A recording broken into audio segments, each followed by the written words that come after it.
अस्सलामुअलैकुम। आप देख रहे हैं के न्यूज़ चैनल।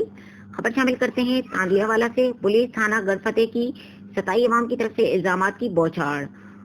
पुलिस बाइज्जत शहरियों की जानो माल को तहफ़्फ़ुज़ देने में नाकाम। शहरी आए रोज की चोरी डकैती वारदातों में इजाफा। शहरी सरापा एहतजाज हो गए। अवाम की जानो माल के तहफ़्फ़ुज़ की ज़ामीन पुलिस बाइज्जत शहरियों के घरों के तकद्दुस पामाल करने लगी। एसएचओ आतिक नवाज और इंचार्ज इन्वेस्टिगेशन शफीक गुज्जर शरीफ शहरियों को भत्ता न देने पर पाबंदी सलासल करने लगे। इस हवाले से शहरियों का मजीद क्या कहना था, जानते हैं हमारे नुमाइंदे अली हसन साबरी की इस रिपोर्ट में।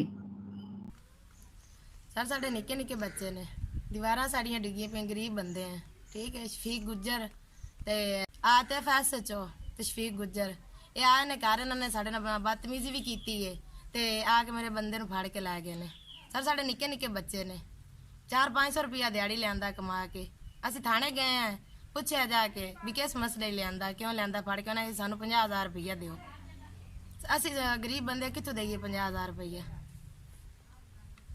लै गए ने तांदले, उत्थे जज ने बरी कर दिता है, लेकिन बंदा छड्या नहीं। फैसलाबाद नाल लैके चले गए ने।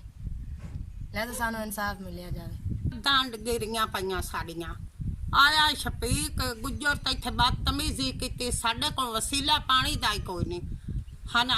इंसाफ किते जावे। जज उन्हें छड़ दिता तो उन्हें लैके अगां वग गए।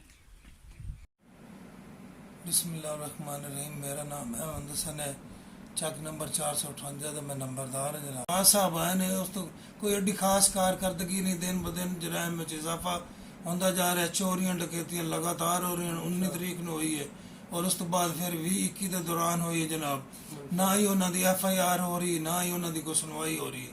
मनशियात सरेआम विक रही। साढ़ा नौजवान तबका, साढ़े बच्चे ये तबाह बर्बाद हो रहे हैं जनाब। साड़ी दरखास्त है CPO साहब अगे और RPO साहब अगे, अगर इस घर बह के मंथली वगैरह या इस तरह के कोई टाउट सिविलियन छड़ के इस काम करना है तो जनाब साढ़े लोगों का फिर तो माशरा जो तबाह हो रहा है दिन ब दिन, उनका कौन जिम्मेदार है।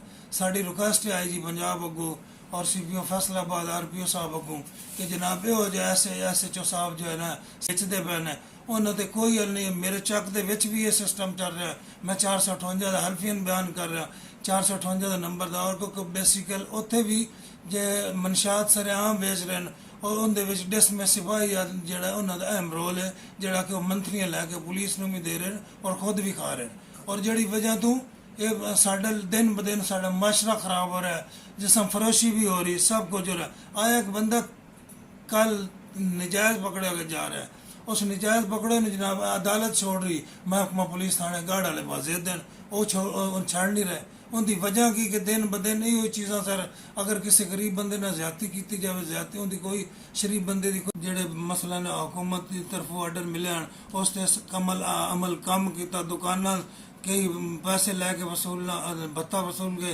ओपन कराइंदा रहे इस लॉकडाउन के। उस तरह किले वाले भी यही सिलसिला रहा कि एक बंदा गरीब आदमी और स्टाक वगैरह चीनी दे उसके घर रोटी नहीं पूरी होंगी और उस आके उन्होंने जोड़ा है ना उस बंदे